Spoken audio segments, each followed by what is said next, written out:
인사드리겠습니다. 허유환 형제입니다. 네. 교회 음향의 이해 활용으로 제가 처음 강의를 했던 때가 생각이 납니다. 그때가 제가 대학교 4학년 때였습니다. 그때 만든 자료들이고요. 대학교 4학년 때 어디에서 강의를 맨 처음 하게 되냐면 온골송천교회에서 강의를 했었습니다. 그리고 그게 이제 한고은 자매를 만나게 된 계기가 됐죠. 네. 음향을 통해서 만나게 됐습니다. 여러분도 잘 배우시면 결혼을 할 수도 있다. 네. 교회 음향의 이해 활용을 우리가 알아야 되는 이유가 요즘에 좀 많이 대두가 되고 있죠. 네.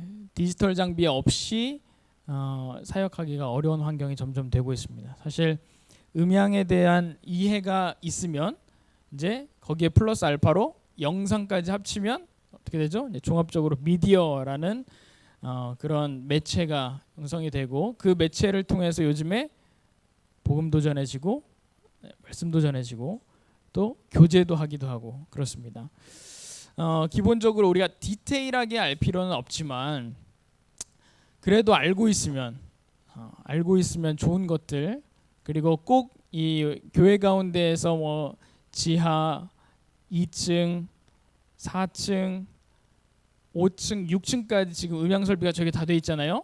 각 층에 어느 층에 딱 가더라도 키고 마이크를 얘기하고 때로는 노래도 키고 때로는 영상 TV 말씀 송출되는 것도 키고 또 끄고 요 정도까지는 할 수 있으면 얼마나 모임 생활 하는데 편하고 좋겠습니까? 네, 꼭 미디어 팀의 그 도움을 요청하지 않아도 어느 정도 딱 봐서 이게 이렇게 해야 되는데 이걸 안 했구나라는 거를 알 수 있을 그 정도는 오늘 배워가셨으면 좋겠습니다.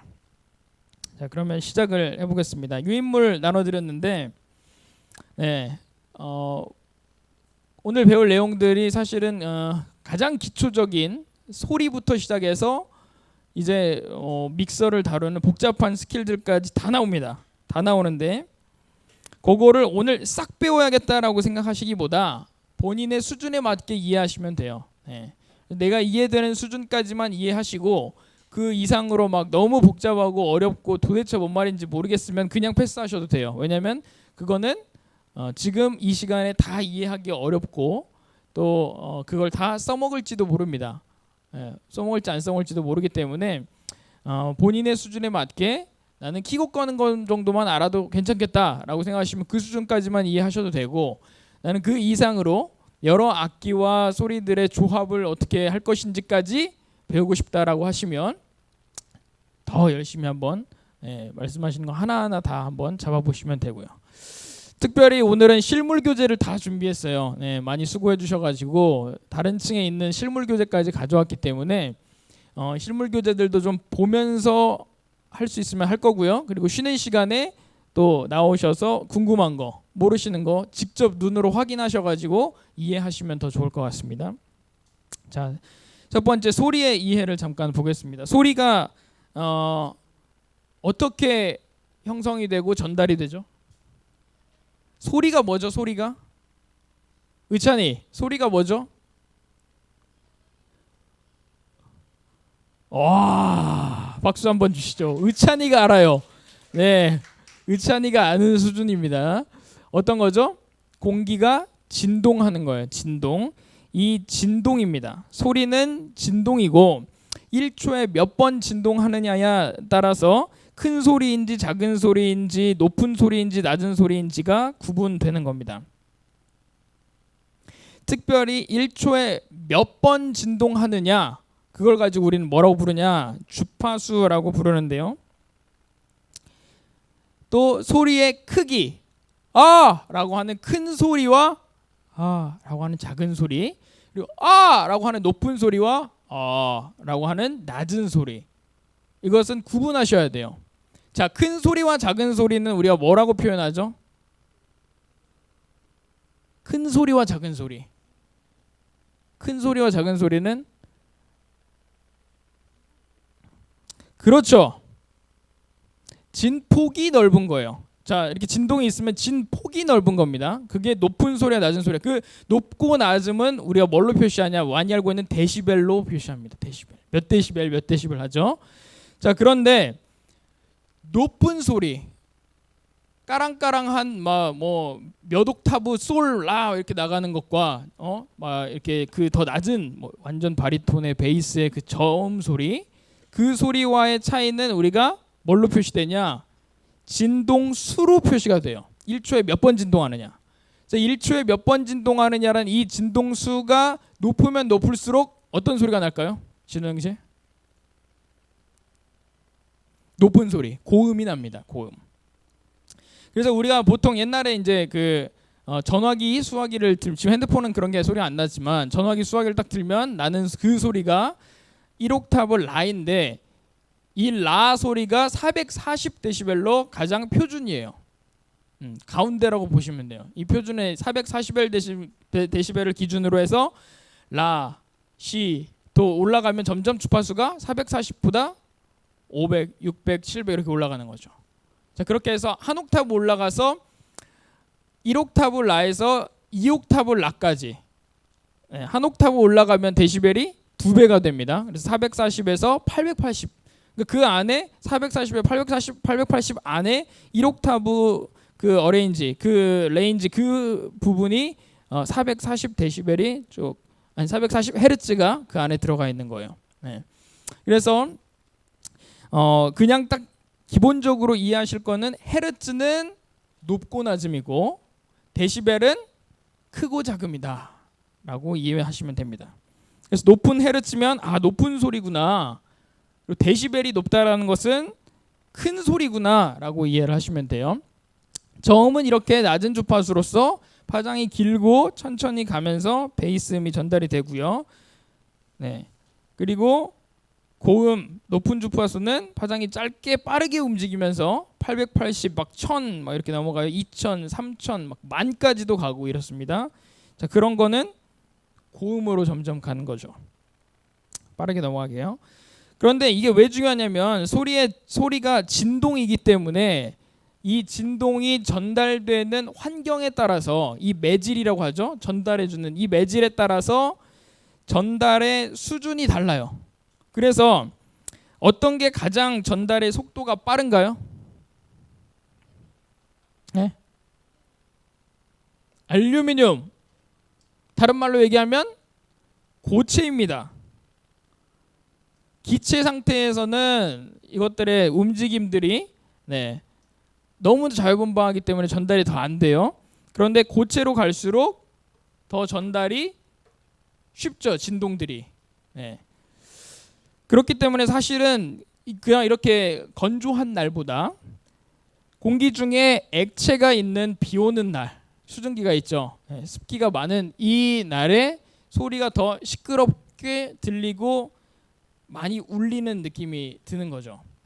그건 기분 탓만이 아니고 실제 전달되는 소리가 좀 깔끔하지 않고 좀 난반사들이 일어나서 더 시끄럽게 들리고 크게 들리고 울리게 들리는 경향이 있다는 거예요. 그래서 이런 날은 하울링이 더 많이 생기기도 해요. 그래서 소리라는 게 한 번 딱 잡아놓고 계속 1년 내내 동일하게 사용할 수 있는 게 아니고 이렇게 환경과 조건이 바뀌면은 세팅도 바뀌어야 되는 상황들이 온다는 겁니다.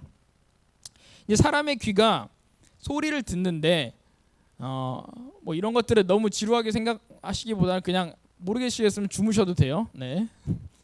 주무셔도 되는데 알고 있으면 도움이 되니까 제가 이 부분을 꼭 말씀을 드리는 거예요. 자, 사람의 귀가 보시면 이 왼쪽에 있는 거는 데시벨이 얼마나 커야 들리는지가 나오는 거고 이 밑에 가로축은 어떤 주파수인지예요.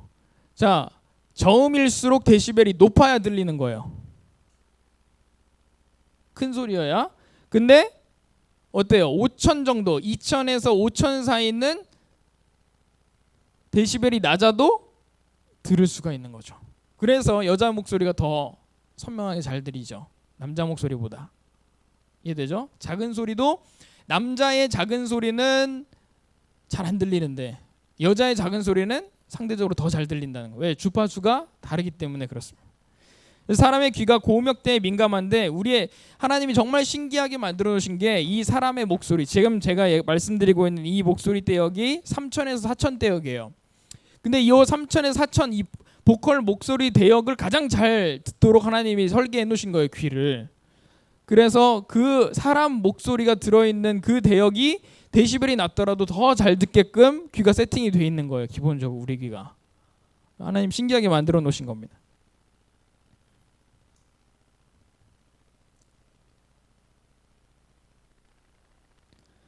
자, 소리는 여기까지 할게요. 그런데 왜 소리가 중요하냐면 우리가 이 음향 시스템을 쓰는 이유가 뭘까요? 잘 전달하기 위해, 잘 듣게 하기 위해서입니다. 기본적으로 우리의 이 말소리가 여기에서 이렇게 마이크를 안 쓰고 얘기를 해도 100m 뒤에까지 들릴 수 있다면 필요하겠습니까? 전혀 필요가 없죠. 그런데 우리의 이 말소리의 한계, 그리고 어떤 기타나 뭐 나는 그 악기들이나 뭐 이런 것들의 그 소리의 한계가 정해져 있기 때문에 그 한계를 뛰어넘기 위해서 전달을 쉽고 빠르고 정확하고 크게 우리가 원하는 만큼 하기 위해서 장비들을 사용하는 거죠. 그러면 원리가 뭐냐면 사실 이 음향의 제일 중요한 게 뭐냐면 있는 그대로의 소리를 다른 사람들이 있는 그대로 듣게 하기 위함이에요. 이해되시죠? 근데 이제 때로는 과장되고 왜곡되게 일부러 효과를 줘서 조작하기도 하지만 특히 교회에서는 기본적으로 제 목소리 있는 그대로가 여러분의 귀에 바로 옆에서 얘기하는 것처럼 들리게 하는 게 가장 음향을 잘하고 있는 거죠. 이해되세요? 네. 그게 이 음향 시스템을 쓰는 목적이고 목표라는 거예요. 그래서 이제 이 프로세스들을 거치게 되는데 기본적으로 이 입력을 하는 사람이 소리를 내잖아요. 이 소리를 내는 것들을 입력하는 장비들이 있을 거고요. 이 입력한 소리를 어떻게 해요? 전기 신호로 바꾸어 가지고 처리하는 애들이 있을 거고요. 그걸 처리한 애들이 또 그거를 소리를 키워야 되잖아요. 크게 만들어야 되죠. 전기 신호를 크게 만들어서 증폭을 시키는 애가 있고 증폭시킨 거를 어떻게 해요? 네, 출력해 주는 애가까지 있어야 됩니다. 이렇게 기본적으로 세 단계를 크게 잡으면 네 단계를 거치는 거죠. 첫 번째 뭐? 입력을 하고 그 다음에 처리를 해서 증폭시켜서 출력을 시키는 거. 요게 이제 기본적인 흐름이에요. 그게 이제 이 설계도입니다, 지금. 자, 방금 말씀드린 거 마이크, 기타, 건반, 드럼 이런 것들이 뭐죠? 소리를 입력할 수 있는 소리를 내는 장비들이죠. 자, 이 장비들을 통해서 어디로 가요? 처리하는 장치들로 갑니다. 믹서라든지 이퀄라이저라든지 그리고 그거를 증폭시키는 앰프라든지 하나하나 살펴볼 거예요. 이 처리 장치를 거쳐서 어디로 갑니까? 스피커나 이런 것들로 출력이 되게 되는 거죠. 자, 이 프로세스를 이해하셔야 돼요. 자, 이 프로세스 가운데에 어떤 것들이 있냐? 자, 저기 악기나 이런 것들이 쪽 오른쪽에 있죠. 마이크도 있습니다. 이것들이 믹서로 들어가서 저 밑에 중간 처리 장치들을 뭐 이퀄라이저나 이런 것들을 거쳐서 저 앰프라는 증폭 장치를 거쳐서 스피커로 나간다라는 흐름만 이해를 하고 계세요. 하나하나 이제 자세히 설명드릴 거예요. 아, 이렇게 소리가 만들어지고 출력이 되는구나라고 이해를 하시면 이런 과정을 우리는 보통 뭐라고 하냐면 믹싱한다라고 표현을 하는 거죠. 믹싱한다. 왜? 소리가 하나만 있으면 믹싱이라고 표현 안 할 거예요. 하나만 있으면 마이크 소리 지금 같은 경우는 믹싱하고 있나요? 안 하고 있죠. 왜? 마이크 소리 하나만 내고 있잖아요. 그런데 밴드 사운드 뭐 PPT 하면서 말씀 전하는 상황. 자, 그런데 믹싱을 해야 돼요. 어떤 믹싱? 배경음악은 적정 수준으로, 강사님 목소리는 잘 들리도록, 찬양 인도자 목소리는 또렷하게 잘 들리고 싱어들은 조금 더 작게, 그리고 기타 사운드는 너무 크지 않게, 건반은 명확하게, 뭐 이런 것들을 믹싱을 해야 된다는 거죠. 밸런스를 섞어줘야 한다는 거. 그게 이제 믹싱의 핵심이고, 그런 것들이 현재 필요한 상황인 거죠. 자, 이제 그런 믹싱을 하기 위해서 이런 PA 시스템이 있는 거고요. 그것의 첫 번째 단계가 바로 마이크 입력 장치입니다. 자, 마이크를 한번 자세히 살펴볼게요. 마이크는 원리가 일단 이 공기 중에 아까 말씀드렸던 진동을 어떻게 전기 신호로 변화시키느냐가 핵심 기술이에요. 맞죠? 네. 이 진동을 어떻게 전기 신호로 변환시키느냐. 그래서 이 변환시킨 전기를 이제 뭐 처리 장치나 다른 데로 보내야 되잖아요. 그거를 잘할 수 있으면 마이크가 비싸지는 거예요. 점점. 얼마나 이 진동을 나이스한 이 전기 신호로 바꿔줄 수 있느냐. 이게 핵심 기술이에요. 그런데 마이크에 두 가지가 있어요. 하나는 우리가 많이 보고 있는, 제가 들고 있는 다이나믹 마이크가 있고요. 또 하나는 우리가 가수들이나 라디오나 라디오 방송국 이런 데서 보면은 컨덴서 마이크라는 거 스튜디오에서 많이 사용하는 모습 보셨죠? 가수들이 여기다가 무슨 판 같은 게 딱 돼 있고 마이크 같이 안 생겼는데 거기다 대고 노래를 부릅니다. 자, 아까 PA 시스템의 진짜 중요한 핵심이 뭐였죠? 있는 그대로의 소리를 얼마나 자연스럽게 진짜 옆에서 얘기하듯이 들려줄 수 있느냐. 자, 어떤 게 더 그럴까요? 어떤 마이크가 더 있는 그대로의 소리를 들려줄 수 있을까요? 콘덴서 마이크입니다. 그러니까 가수들이 콘덴서를 쓰겠죠. 자, 라디오 방송 들으면은 그분들 목소리가 지금 제가 듣는 목소리 같이 이렇게 들리나요? 네, 어때요? 굉장히 옆에서 들린 것처럼 자연스러운 목소리가 들려요. 라디오. 콘덴서 마이크를 쓰기 때문입니다. 가수들의 목소리 어때요? 네. 이런 걸로 녹음하지 않습니다. 콘서트에서나 그렇게 쓰는 거죠. 네. 기본적으로 콘덴서로 다 녹음을 해요. 왜 그러냐? 자, 원리 때문에 그렇습니다. 자, 이 다이나믹 마이크는 제가 얘기를 하면은 이 진동을, 이 안에 있는 진동판이 있어요. 이 그 코일이 그 진동을 받아들여서 전기 신호로 변환을 해줘요. 그러니까 쉽게 얘기하면은 때려서 얘를 전기 신호로 바꿔주는 거예요. 직접적인 충격을 주는 거죠. 그런데 콘덴서는 어떠냐? 때리면은 이 그 진동이 이렇게 딱 때리면 마이크의 내부를 때리는 게 아니고요. 마이크 안에 흘려지는 전기를 때리는 거예요. 그러니까 기본적으로 콘덴서 안에 전기가 계속 흐르고 있어요. 이게 포인트예요. 이 다이나믹 마이크 안에는 전기가 흐르고 있지 않아요. 사실은 그냥 전기가 흐르고는 있는데 그게 이 진동판하고 직접적으로 소리를 받는데 작동을 하진 않는데, 콘덴서 마이크는 안에서 전기를 계속 지속적으로 흘려서 그 흐르는 전기에 진동이 가해지면은 변화가 일어날 거 아니에요. 그 변화되는 에너지를 가지고 신호로 바꿔주는 거예요. 그러니까 이런 거죠. 잔잔한 호수에 돌을 던지면 진동이 파장이 일어나죠. 이해되세요? 욕조에다가 물을 받아놓고 사람이 들어가면 물이 흘러나오죠. 그 원리가 콘덴서 원리입니다. 그 원리로 소리를 잡기 때문에 굉장히 자연스러운 소리를 잡을 수가 있어요. 다이나믹 마이크는 내구성이 대신에 굉장히 강해요. 진동판 코일만 딱 들어있기 때문에, 그냥 철이 들어있기 때문에 이거 뭐 맨날 떨어뜨려가지고 여기가 다 찌그러지고 해도 마이크로서의 기능은 해요. 그런데 콘덴서 마이크는 온도나 습도나 또 충격 이런 것들에 잘 부셔집니다. 근데 뭐가 필요하냐? 아까 전기가 계속 잔잔히 흘러가야 되는 거예요. 그래서 전기를 기본적으로 계속 주는 장비다라는 거예요. 자, 이 다이나믹 마이크에는 지금 전기가 사실은 지속적으로 마이크에 흘러가고 있지는 않아요. 그런데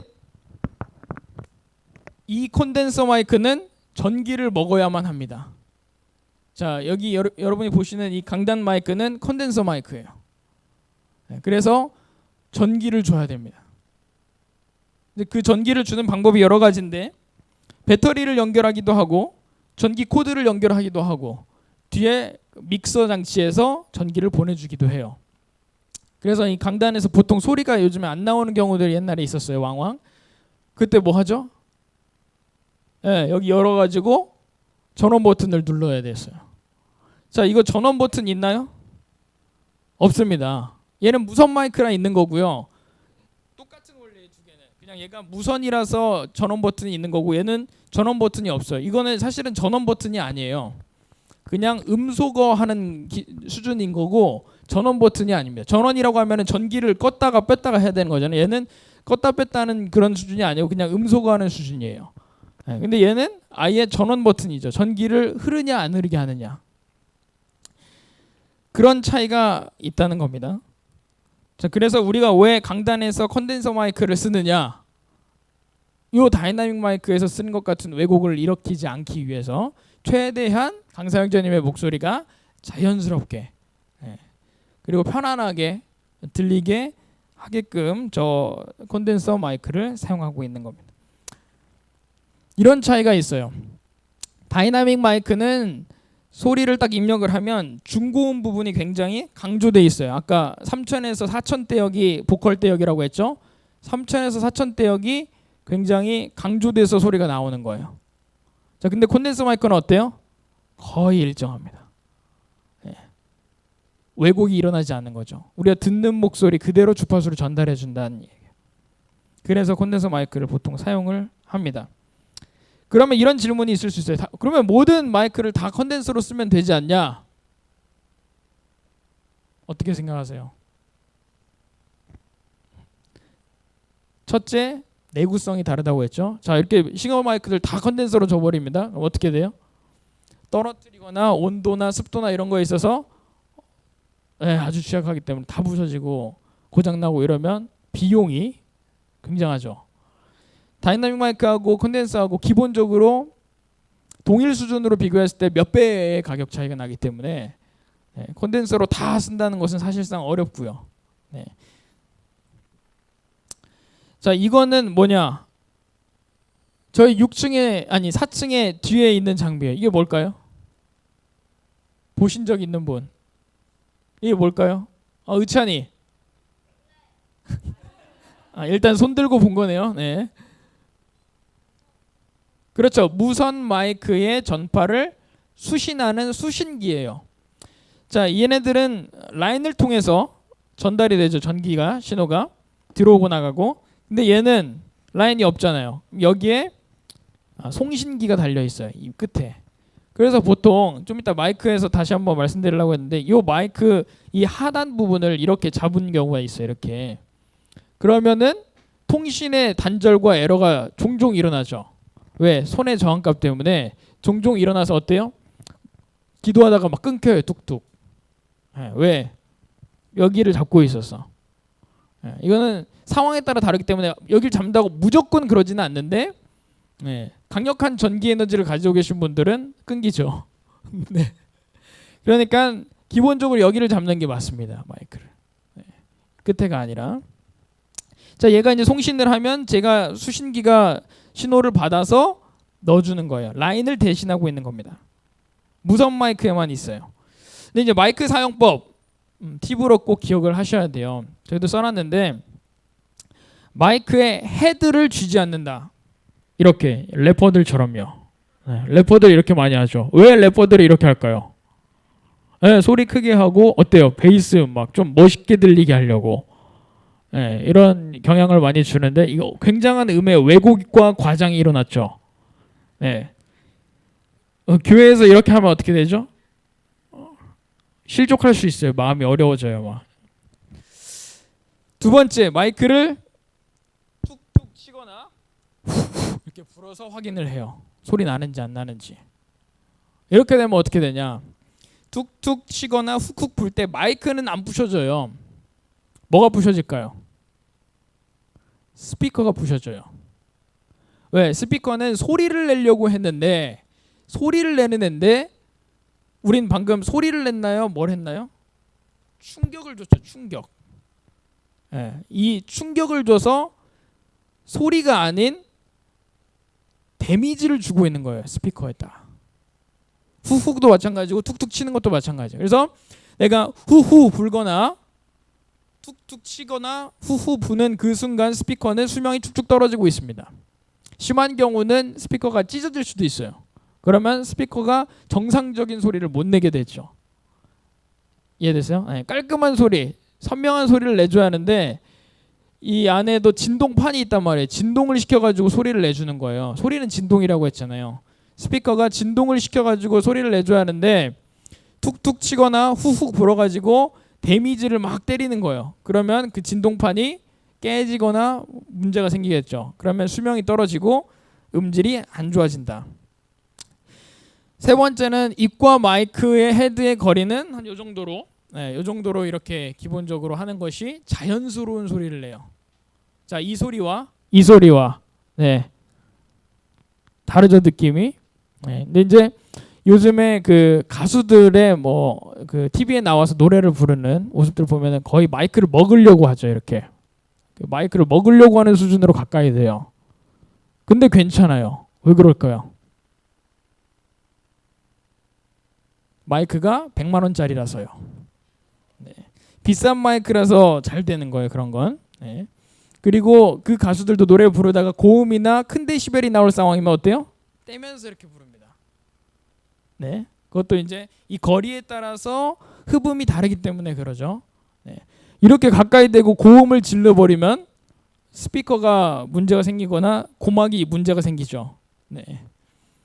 그러니까 거리를 이렇게 주면서 자연스러운 소리가 나게끔 그렇게 하는 거죠. 자, 그리고 이 마이크의 각도가 제가 지금 계속 각도를 어떻게 해요? 제 고개 움직이는 수준에 맞춰서 이렇게 움직여요. 근데 이건 고정되어 있고 저는 이렇게 돼 있으면은 어때요? 소리가 또 들리는 게 계속 이렇게 달라지니까 들렸다 안 들렸다 이러면 사람이 좀 짜증나거든요. 이해되시죠? 고르게 들려야 편안한데 어떤 말은 잘 들리다가 어떤 말은 안 들리다가 이러면은 굉장히 거슬리거든요. 그런 것들을 위해서 이게 딱 맞춰서 고르게 유지할 수 있게끔 해주는 게 스피커의 중요한 일입니다. 또 다섯 번째로 사용하지 않을 땐 케이블과 분리를 해두는 게 좋아요. 왜 그럴까요? 떨어뜨리거나 애들이 장난치거나 이러면 그때마다 데미지를 스피커가 입거든요. 이해되세요? 마이크도 마이크인데 스피커가 데미지를 입으면 고치기가 굉장히 힘들어요. 마이크는 이거 하나 바꾸면 뭐 10만 원이면 바꾸지만 스피커는 하나 바꾸려면 50만 원이 넘게 들어간단 말이죠. 자, 6번 스피커를 향하게 되면 어떻게 되나요? 마이크하고 스피커하고 가까이 딱 닿게 되면 보통 어떤 영상이 있냐? 삐 하면서 피드백 하울링이라는 게 생겨요. 여기서 용어 하나 알려주세요. 기억하세요? 피드백 하울링. 피드백 하울링이 뭐냐? 이 소리가 스피커에서 나오는 소리를 먹어요. 그러고 그 먹은 소리를 어떻게 해요? 또 다시 스피커로 출력하죠. 그럼 이 안에서 루프가 일어나는 거예요. 계속 반복해서 지 소리를 지가 내고 먹고 다시 출력하고 내고 먹고 출력하고 이러면서 충돌이 생기고 하울링이 발생하게 되는 상황이에요. 단순하게 설명하기 그렇습니다. 근데 지금 이 경우에는 소리가 안 나잖아요. 피드백 하울링이 안 나죠. 그러니까 모든 상황에서 그런 건 아니에요. 왜 그러냐? 이 값을 세팅해 놓은 거를 과다하게 세팅해 놓지 않았기 때문에. 다시 말해서 기본적으로 나는 소리에 대한 얘가 이 마이크가 잡는 소리가 엄청나게 크고 증폭도 많이 시키는 상황이면 스피커에서 나오는 소리를 지금 여기서도 이 스피커가 이 마이크의 소리를 잡으면 하울링이 생길 수 있어요. 이 거리에서도 마이크 소리 조금 올려주세요 하면은 조금 올리세요 하면은 지금 하울링이 생길 수 있어요. 근데 지금 마이크의 이 수준이 이 스피커의 소리를 잡는 수준이 아니기 때문에 지금은 가까이 대도 소리가 안 나는 거예요. 조금만 게인 올려주세요 하면 바로 납니다. 하울링. 그리고 자 7번째 볼까요? 중요한데 잘 안 하고 있는 정리입니다. 사용하지 않을 때는 바닥에 라인을 잘 정리해서 놓으면 좋은데 보통 라인 연결한 상태로 이렇게 위로 올려놓죠. 어떻게 해요? 툭 쳐가지고 붕 떨어지고 마이크는 짱구가 됩니다. 다른 층에 보시면 마이크의 모양이 굉장히 괴물같이 변한 것들을 자주 볼 수가 있습니다. 그들의 수명이 오래된 게 아니고요. 자주 떨어뜨린 거죠. 아무리 다이나믹 마이크가 조금 성능이 좋다고 해도 괴물이 되면 오래 못 버팁니다. 자, 아까 래퍼 같이 했을 때에 왜 소리에 문제가 생기냐, 왜곡이 일어나냐. 기본적으로 마이크는 말을 하는 순간 여기를 통해서 첫 번째 2단을 통해서 밑으로 소리가 빠지면서 자연스러운 소리로 변환을 시켜주는 건데 여기 밑에 단을 막아버리니까 그 안에서 소리가 못 나가고 갇히는 거예요. 갇히면서 계속 그 왜곡이 일어나 버리는 거죠. 그 안에서. 그래서 이런 방식으로 잡는 것은 바람직하지 않다라는 거죠. 자, 두 번째는 이제 마이크에 대해서 배웠는데 두 번째는 케이블이에요. 이 케이블을 잘 연결을 해서 잘 써야 우리가 알고 있는 문제가 별로 안 생기는 거예요. 뭐 뚝뚝 끊긴다든지 노이즈가 생긴다든지 대부분의 문제는 케이블에서 오고 이 케이블 연결만 잘하고 관리만 잘해도 사실은 큰 문제가 많이 없는데 이게 사실 좀 어려운 부분이죠. 케이블의 종류를 한번 볼게요. 지금 이 케이블을 뭐라고 보통 부르는지 아세요? 어디에 보통 쓰나요? 보시는 것처럼 건반하고 기타 같은 데에 많이 사용을 하죠. 이 라인들을 잘 구분을 해야 여러분이 어떤 악기를 가져가서 어디에 세팅을 할 때 라인이 없어서 세팅을 못하는 일이 안 생기는 거죠. 종류를 구분해야 되는 거. 자, 이거는 보통 여기 앞에 단이 55mm예요. 자, 이게 이제 5호잭이죠. 55mm. 그래서 얘를 보통 뭐라고 부르냐? 5호잭이라고 부르죠. 5호잭. 앞뒤가 다 5호잭으로 되어 있습니다. 얘네들이 어디에 사용하냐? 기타하고 건반에 보통 많이 사용을 하는 5호잭이죠. 기타 라인, 건반 라인으로 많이 사용을 합니다. 자, 이 기타 라인에도 두 가지 종류가 있는데 그냥 이것만 기억하세요. 줄이 하나 있으면 모노고 두 개의 검정색 줄이 있으면 스테레오다 라고만 기억을 하시면 돼요. 그리고 모노인 거는 언밸런스라고 하고 두 개 있는 거는 밸런스라고 한다. 자세한 내용은 나중에 고급반에서 더 자세히 알려드릴 거예요. 이거는 그냥 이런 게 있구나라고만 이해하시면 돼요. 그래서 5호잭이 두 가지가 이렇게 있는데 언밸런스는 아까 말씀드렸던 대로 라인 하나만 있어요. 얘네들은 노이즈에 취약하고 두 개 있는 거는 노이즈에 강하다. 스테레오 신호다. 이렇게만 이해를 하시고 보통의 우리가 언밸런스 케이블을 많이 사용을 하는데 이 언밸런스 케이블을 두 개를 이용해서 우리가 뭐 하냐면은 그 피아노를 연결을 해요. 그래서 좌우 신호로 해서 스테레오로 두 개가 나가게끔 건반에는 요거 두 개가 필요하다. 그걸 기억하시면 돼요. 뭐 5호잭 두 개. 그렇게 해서 건반을 사용하고 기타는 어때요? 줄을 하나만 연결하죠. 이렇게 하나만 연결해서 5호잭 하나를 가지고 사용을 한다. 그런데 여기에 뭐가 써 있어요? DI 박스가 필요하다라고 써 있어요. DI 박스. 요거를 기억해 주시기 바랍니다. 뒤에서 배우겠습니다. 자, 또 하나는 얘예요. 자, 이제 마이크를 연결을 해야 하는데 얘는 5호잭이 아니죠. 무슨 케이블일까요? 우리가 많이 캐논이라고 불렀어요. 근데 이제 캐논은 케이블의 이름은 아니고 이걸 만들었던 회사의 명칭이에요, 원래. 티코처럼. 네. 그리고 얘의 원래 정식 명칭은 뭘까요? XLR입니다. XLR 케이블. 우리가 흔히 마이크 케이블이라고 부르죠. 그래서 XLR 케이블하고 이 5호잭 두 가지를 잘 기억을 해주셔야 돼요.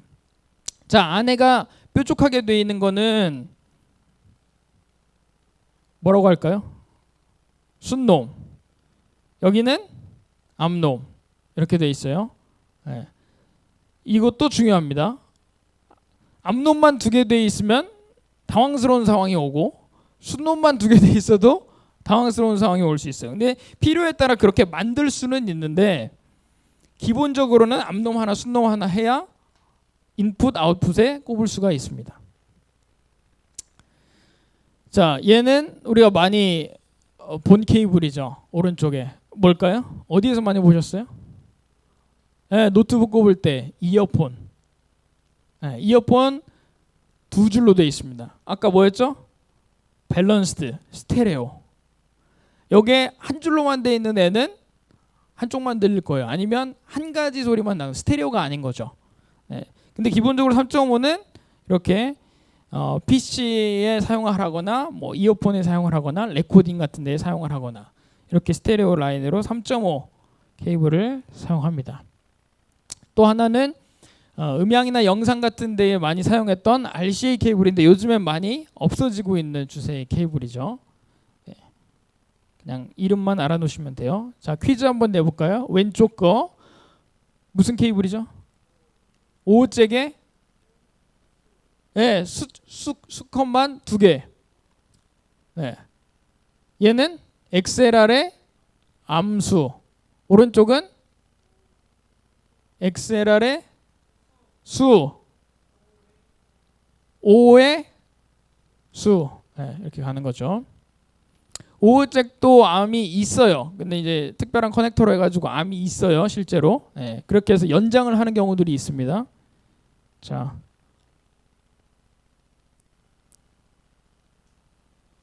XLR의 암, 5의 수, XLR 수, 5의 수.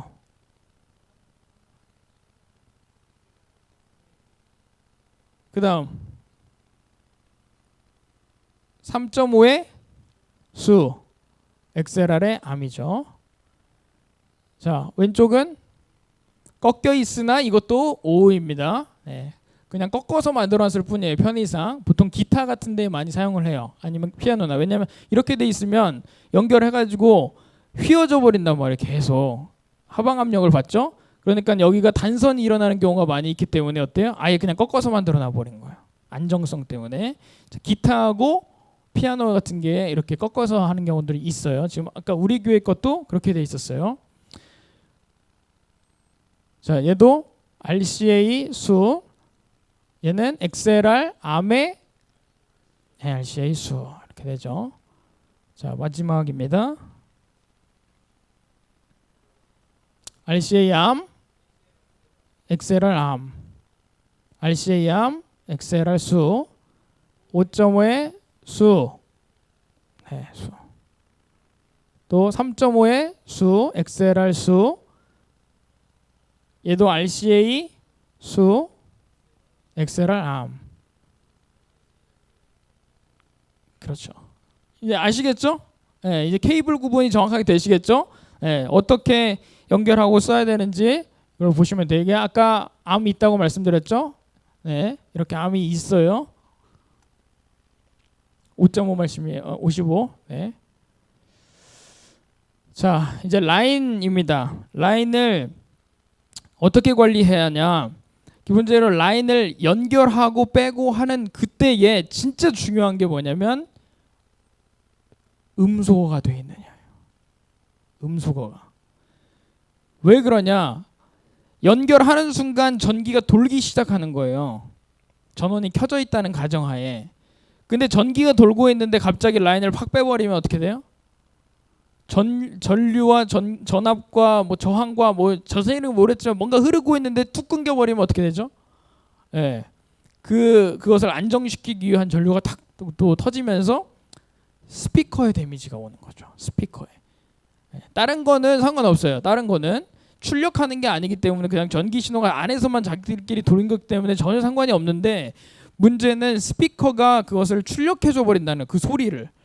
그러면서 어떻게 돼요? 전기가 바뀐 내용을 얘가 그대로 직격탄을 팍 맞으면서 뻥 소리가 나는 거죠. 그 아까 얘기했죠? 뚱뚱 때리는 것과 똑같은 상황이죠. 그렇게 계속 맞으면 스피커의 수명이 심히 단축됩니다. 이렇게 손으로 때리는 것과는 비교할 수 없을 정도의 충격이 가요. 왜? 전기 신호가 아주 강력하게 땅 때려버리기 때문에 그게 몇 번 되면 실제로 스피커가 아예 나가버려요. 나가버리면서 어떤 증상이 나냐, 소리가 뭉뭉뭉 우르르르 이렇게 들려요. 스피커에서. 왜? 나가버려가지고. 그러면은 재생을 하고 내부 다 고치고 심지어는 바꿔야 될 수도 있습니다. 그래서 기본적으로 뮤트하는 습관이 아주 중요하다는 거고요. 라인은 스트랩 연결을 해서 이렇게 막 방치하지 말고, 지하 보면은 이렇게 많이 돼 있죠.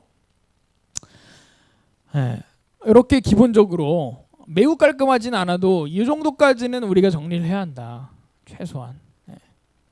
감아서 이 정도까지 정리하고, 가장 좋은 거는 쓸 때만 연결하고 나머지는 항상 빼놓는 게 아주 중요하죠. 그래야 라인을 오래 씁니다. 우리 교회가 라인을 오래 못 쓰는 편이에요. 상당히. 오래 잘 쓰면은 뭐 3, 4년 이렇게 쓸 수도 있는데, 저희는 보통 보면은 2년 이상 되면 막 노이즈 타고 단선도 많이 일어나고 그런 경우들이 있어요. 특히 지하. 관리 때문에 그런 겁니다. 단순하죠. 자, 그리고 이렇게 라인 배선도 최대한 이렇게 겉으로 나와 있는 것보다, 사실은 원래 진짜 이렇게 프로들 공연하고 하는 거 보면은 스테이지에 라인이 보이나요? 다 깔려 있는데 안 보여요. 어떻게? 잘 덮어가지고 매립을 해놓은 거예요. 안 보이게끔. 이제 그게 그 프로들 세계에 들어가면은 제일 막내가 하는 일이에요. 그게. 뭐 스피커 옮기는 거하고, 제가 봤어요. 프로들 세계에서 하는 걸 봤는데, 스피커가 너무 무겁잖아요. 스피커 옮기는 거하고 라인 까는 게 막내들이 하는 일이죠. 왜? 그게 가장 기초고 기본이라서요. 그걸 제대로 못 깔면은 막 배선 막 다 노출되고 막 굉장히 지저분해지는 거죠. 그리고 색깔별로 스트랩을 이렇게 뭐 견출지를 쓰고 해서 사용을 하면 깔끔하게 잘 정리를 해서 할 수가 있습니다. 시중에서 많이 판매를 하고 있는 거고요. 집안 배선들도 이렇게 정리를 잘 하시는 분들도 계시더라고요. 자, 이제 이 케이블들이 있으면 XLR들이나 뭐 5호잭이나 이런 케이블들을 이제 처리 장치로 연결을 해주는데, 이 단순히 라인을 아까 그 정리를 잘한다고 해도 이게 뭐 한 100m 가까이 되는 경기장이 있죠. 그런 데에서 막 라인을 100m를 이렇게 깔아야 되잖아요. 그것도 또 한 명만 쓰냐? 아니에요. 막 풀세션이나 오케스트라 같은 거 깔아버리면은 수십 채널입니다. 이 수십 채널의 라인을 다 이렇게 끌고 다니는 게 아니에요. 어떤 걸 쓰냐? 이런 묶여있는 박스를 만들어가지고 사용을 하는 거죠. 지금 지하에서 이걸 사용을 하고 있고요. 뒤에 장치가 뒤에 있고, 우리의 이 마이크나 이런 악기나 장비들은 앞에 있기 때문에 여기에서 저기까지 라인을 다 길게 빼도 되는데, 너무 길고 배선도 그렇고 복잡하고 어려운 거죠. 이제 그런 것들을 깔끔하게 하기 위해 박스를 만들어 가지고 싹 합쳐 놓은 거예요. 이 다발로요. 그렇게 만들어진 게 이제 이 멀티 케이블 박스고, 케이블 단자를 만들어서 저희 교회처럼 이렇게 여기 벽면에 지금 보시면은, 좀 이따 보시면 아시지만 6개를 저희가 만들어서 단자를. 그래서 6개 단자를 라인을 이 바닥으로 해가지고 천장으로 해서 저기 뒤에까지 기주형제님께서 옮겨 놓으신 겁니다. 박수 한번 주시죠. 지금 여러분이 안 보이겠지만, 만약에 이걸 천장에 안 깔았으면 바닥으로 다 노출돼서 이 뒤에 가야 되는 거예요. 라인이 6개 케이블이 쭉 가야겠죠. 여기도 마찬가지예요. 지금 매립해가지고 천장으로 해서 다 이렇게 올려놓은 거죠. 그러니까 깔끔하게 마이크만 딱 있고, 어떻게 라인이 있는지도 모르게 이렇게 다 가 있는 거예요. 이제 단점은 한번 문제가 생기면 천장을 다 다시 까야죠. 예, 어려운 점이지만 그만큼 기종님 수고를 많이 하고 계신 거죠. 자, 이제 이렇게 연결을 한 이 XLR 맞죠? 다 XLR들이에요. 이 XLR 마이크 케이블들이 믹서라고 하는 처리 장치의 인풋에 다 들어가고 있는 겁니다. 자, 밑에 무슨 단자도 있죠? 무슨 단자? 55 케이블도 있죠, 단자가. 보통 다 55하고 XLR이 같이 들어가게 돼 있어요. 왜? 마이크를 쓸 수도 있고 뭐 기타나 뭐 아까 악기들처럼 그런 55 케이블을 쓸 상황도 있잖아요. 이해되시죠? 그리고 마이크 케이블 중에서도 55 케이블을 쓸 수가 있어요, 실제로.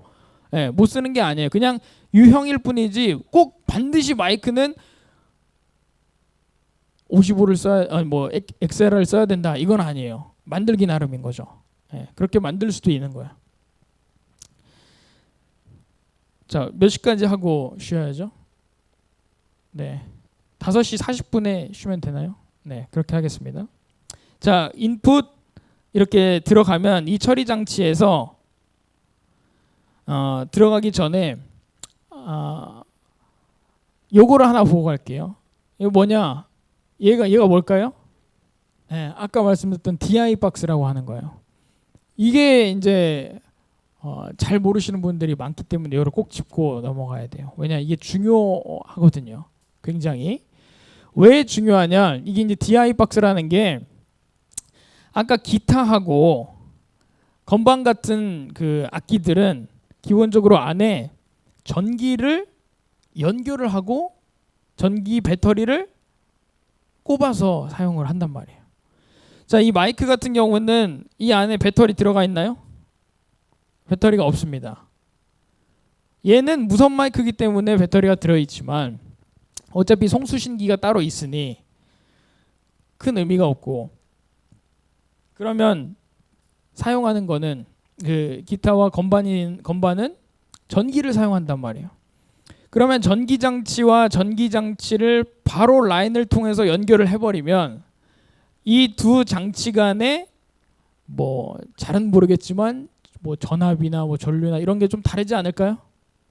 이런 차이가 발생한다는 거예요. 그럼 이 차이가 발생하는 거를 맞춰주지 않으면, 균형을 잡아주지 않으면 소리에 왜곡이 발생하거나 장치에 무리가 오겠죠.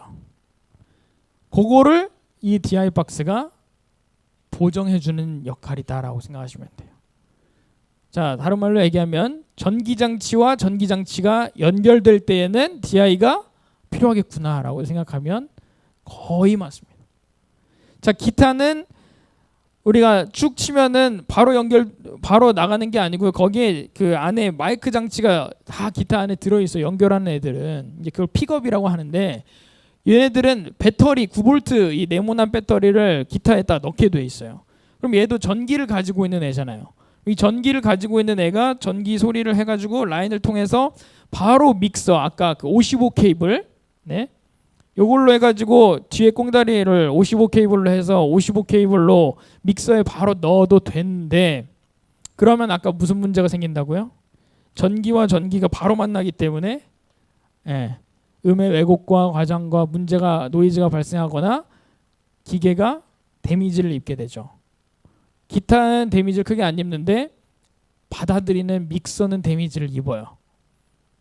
그래서 옛날에는 사실 우리 교회도 DI 없이, 저도 몰랐기 때문에 DI 없이 바로 그냥 5 케이블만 갖다가 꼽았죠. 지금도 꼽아서 써도 상관은 없어요. 소리가 안 나는 건 아닙니다. 그러나 더 나이스한 소리를 위해, 그리고 수명을 위해 우리가 DI 박스를 사용하는 거죠. 그리고 건반도 마찬가지고요. 건반도 아까 전기 장치잖아요. 전기 배터리 코드를 연결해가지고 전기를 받아서 사용을 한단 말이에요. 그러면 라인하고 믹스하고 바로 연결하면 문제가 생기는 거죠. 그래서 DI를 사용하게 되는 거죠. 그러면은 DI가 필요한 악기는 뭐죠? 건반 악기, 또 기타, 이런 것들이 필요한 거죠. 네. 베이스 기타도 사실은 필요해요. 그래도 배터리를 넣고 또 앰프에 바로 연결을 하는 것보다는 DI를 거쳐서 가는 것이 앰프에 좋은 거죠. 자, 이런 DI들이 있어요. 우리 교회에서는 지금 요거는 1개 채널짜리고 저 그 네모나게 큰 거 있죠? 저긴 4개 채널이 들어갈 수 있는 DI를 우리가 사용을 하고 있어요. 여기 어디 있냐면 지하하고 또 2층에서 사용을 하고 있어요. 왜 4층하고 6층은 왜 없죠? 네, 악기를 안 쓰고 있으니까요. 만약에 건반을 여기 갖다 놓고 기타를 갖다 놓고 해야 된다면 DI도 같이 따라오게 되어 있는 겁니다.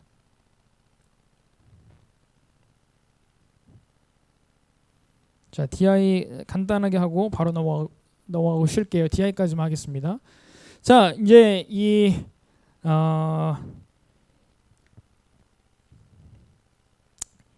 DI는 어쨌든 이 장치인데 이 장치가 구동되는 데는 전기가 필요하잖아요.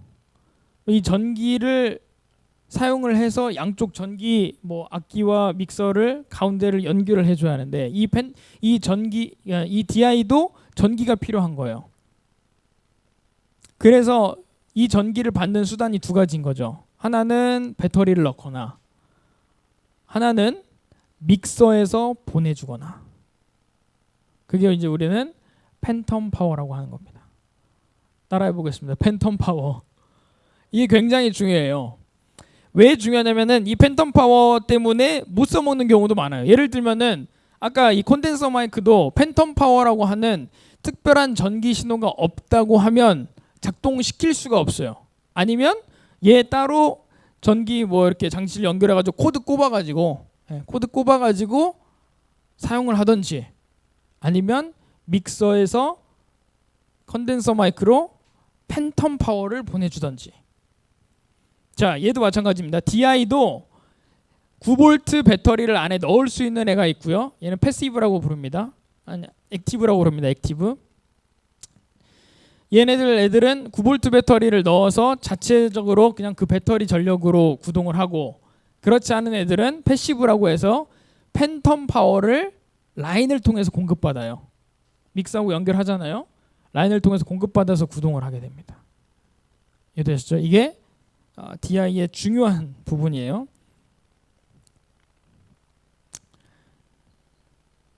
이거는 어렵기 때문에 넘어가겠습니다. 자, 이런 장치들이 있다. 이거는 지금 잘 보시면은, 자, 여기에서 중요하게 봐야 하는 게 DI를 사용하는 방법, 연결하는 방법인데요. 자, 인풋에는 뭐가 들어가 있어요, 지금? 무슨 케이블 같아요? 인풋에. 에? 인풋에. 악기, 무슨 케이블 들어가죠? O 케이블이 나오는 거예요. 아까 말했죠? 기타하고 건반에서 O 케이블. 요게 DI 박스로 들어가겠죠. DI 박스 인풋으로. DI 박스 인풋으로 들어가는 거예요. 자, 그럼 아웃풋은 뭘로 나와요? 보니까 XLR로 나오죠. 이게 DI 박스의 또 장점이기도 해요. 예. 그러니까 보통에 이제 이 믹서에 들어갈 때 아까 봤지만은 쭉 위에 보면은 XLR들이 쫙 9개, 10개 쭉 들어가는 그 단자들이 있잖아요. 55잭보다 얘가 훨씬 더 안정적이고 좋은 케이블이에요. 이 55 케이블에서 DI 박스를 통해서 XLR로 전환도 되는 거죠. 이해되세요? 그러면은 아웃풋은 얘로 나와서 믹서의 반대편으로 XLR로 들어가게 되겠죠. 그럼 DI를 쓴다고 하면 처음에 건반이나 기타만 쓸 때는 이 55 케이블 하나만 딸랑딸랑 들고 가면 악기랑 그러면 믹서에 바로 연결을 할 수 있는데, DI를 써야 한다라고 하면은 DI에다가 플러스 알파로 XLR 하나가 더 필요하게 되는 거죠. 이해되셨어요? 네, 이게 매우 중요합니다. 지금 2층과 지하에는 DI로 연결이 돼 있고, 자, 그러면 건반을 세팅하려고 한다. 뭐가 필요할까요? 건반, 5잭, DI 박스, XLR. 그렇게 믹서 그렇게만 있으면 연결이 되는 거예요. 이해됐죠? 자, 그리고 5호잭은 몇 개 필요해요? 건반은 두 개 있으면 좋아요. 하나만 해도 소리는 나요. 하나만 해도. 근데 스테레오 사운드가 아니에요. 그리고 기본적으로 이 그 건반들은 스테레오 사운드로 해서 양쪽에 좀 다르게 이렇게 웅장한 사운드를 만들어줄 수 있게 기본적으로 디지털 피아노에 내장이 되어 있는데 그거를 못 살려낸다는 거죠. 그래서 지금 요거 두 개, 5호잭 두 개, DI 하나, 그리고 XLR 두 개 이렇게 하면 되죠. 근데 그 DI 하나가 아까 지금 이것처럼 채널 하나만 써야 되는 DI면 DI가 두 개가 있어야겠죠. 이해되세요? 지금 우리는 그래서 그런 것들 이 DI 개수가 늘어나는 걸 막기 위해 4개 채널짜리 DI 박스 하나만 다 갖다 놓은 상황인 거죠. 자, 여기에서 배터리가 들어간 단자가 있죠. 이런 애가 있고요. 자, 이 배터리가 들어가는 애 외에는 팬텀을 써야 돼요. 자, 나가는 거 뭘로 나가요? XLR 아웃풋으로 나가죠. 들어가는 거는 왼쪽에 보세요. 5 케이블로 해서 인풋을 하죠. 개념이 이해가 되셨죠? 그래서 요것도 마찬가지예요.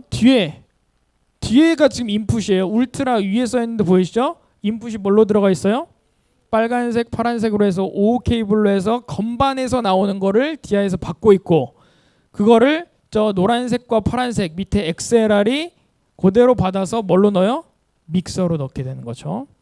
그 믹서로 넣게 되는 거는 여기 그 2층 가보시면 하시면 벽면에다가 기조 형제님께서 벽면에다가 케이블 단자들 다 만들어 놨어요. 그게 뒤에 믹서까지 천장 타고 다 연결이 돼 있는 거죠.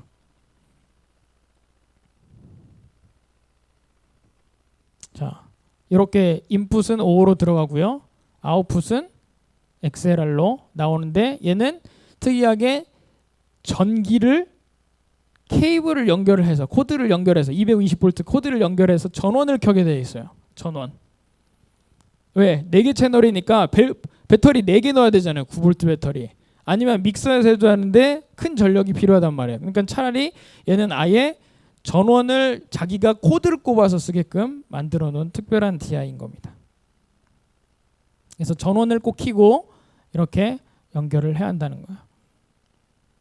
자, 이런 기능들은 나중에 기회가 되면 배우도록 하겠습니다. 핵심은 또 조작 시에는 뭐요? 뮤트를 반드시 하고 라인 꼽고 빼고 전원 키고 끄고 이런 것도 다 라인 빼고 뮤트하고 해야 된다는 겁니다. 자, 여기까지 하고 일단 절반이 끝났습니다. 고생하셨습니다. 간식 시간 갖도록 하겠습니다.